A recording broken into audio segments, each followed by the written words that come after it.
Today, I'm in the Apache Death Cave. And if you've seen my video on Dead Man's Hole, you'll know that there's things that are misnomers and things that aren't. In the case of Panama hats being made in Ecuador, that's a misnomer. In the case of Dead Man's Hole, that's not a misnomer. It was a hole that was filled with dead men. And in the case of the Apache Death Cave, it's also not a misnomer. It is a cave, and supposedly a lot of Apache died here.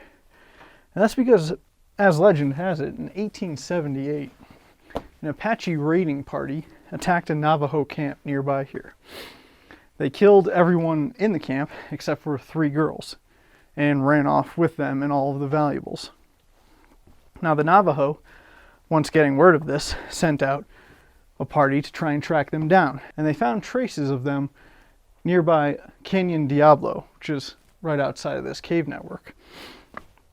So a party was sent out to try and find them, but they were unable to until supposedly someone felt hot air coming from below, and they discovered that the 42 Apaches, as well as all of their horses, were hidden in this cave network. So the Navajo collected a whole bunch of brush, sealed off the entrances, and lit it on fire.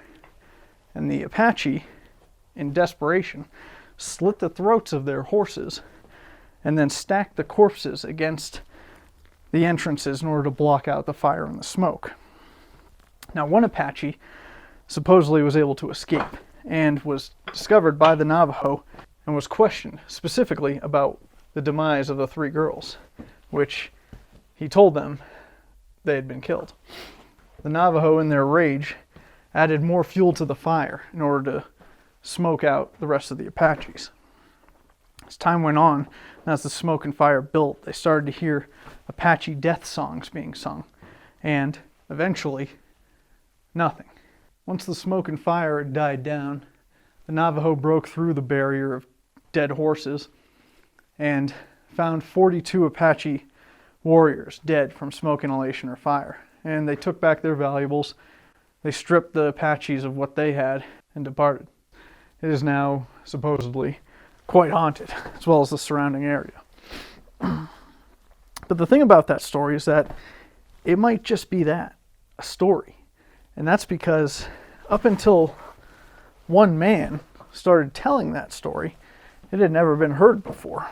Now, individuals who have done quite a bit of research on this topic have come to some questionable conclusions as to the validity of that story in its entirety.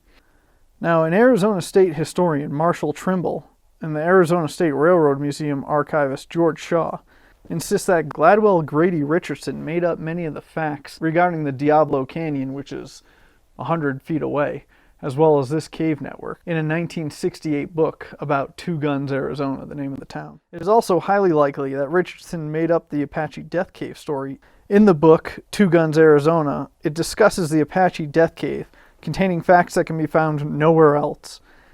It appears that the sole history of the events of June 1878 for every subsequent retelling has drawn upon either the facts published in the book Two Guns, Arizona, or in a longer article which appeared in Big West magazine in 1967. The author of the piece was Maurice Kildare, which happened to be one of Richardson's pseudonyms. It doesn't really lend a lot of authenticity to the story. And Richardson was actually known to have been not only a murderer, but something of a con man as well, which doesn't really help the case either. Let me know in the comments if you think this story is actually true, or if you think it's all made up.